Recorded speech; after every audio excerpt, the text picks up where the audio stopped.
আমার ভাই মরল কেন?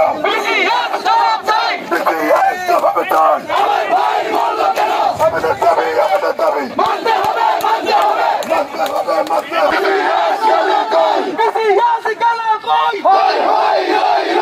আমার সহকর্মী ভাইদের সাথে আমরা সবাই একমত। কালকে আমি ডিউটিতে বের হলে আমি যে এমন বর্বরতার শিকার হব না, এটা যতক্ষণ নিশ্চয়তা করবে না আমরা কেউ ডিউটিতে যাব না। আমাদের কর্মবিরতি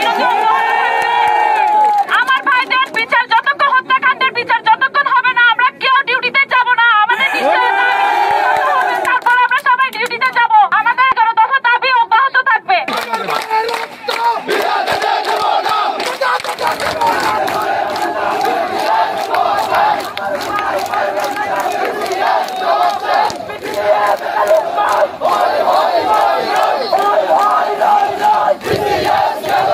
আমাদের উচ্চতন পুলিশ অফিসার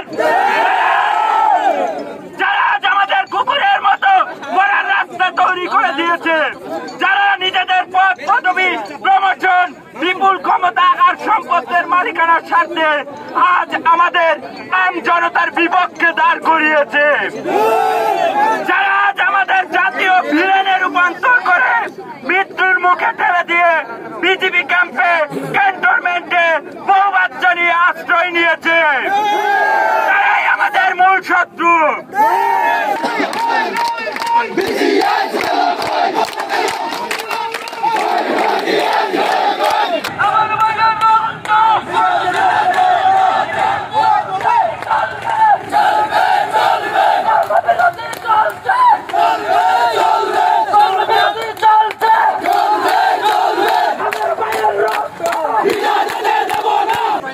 আমাদের পুলিশ বাহিনীর এখনো পর্যন্ত অনেক সদস্যদের লাশ কবরস্থ করা হয়নি।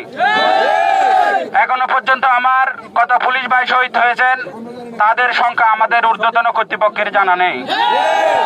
অথচ আমাদের নবনিযুক্ত আইজিপি আমাদের কর্মস্থলে হাজির হওয়ার জন্য নির্দেশ দিয়েছেন। তিনি কোন বিবেক থেকে এটা বলেছেন আমাদের কোন পুলিশ সদস্যদের এটা জানা নেই।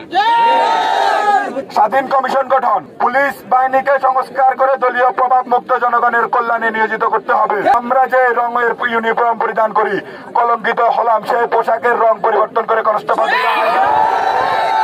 ড্রেস কোড হতে হবে। আমাদের সকল পুলিশ সদস্য ও তাদের পরিবারের নিরাপত্তা নিশ্চিত করতে হবে এবং এর সাথে যে সকল সিনিয়র অফিসাররা ক্ষমতার লোভী দালাল পুলিশ অফিসারদের কারণে আমাদের শত শত পুলিশ সদস্য সাধারণ ছাত্র জনতা মৃত্যুবরণ করেছে, তাদের গ্রেপ্তার করে অনতিবিলম্বে বাংলাদেশ প্রচলিত আইনে বিচার করতে হবে ও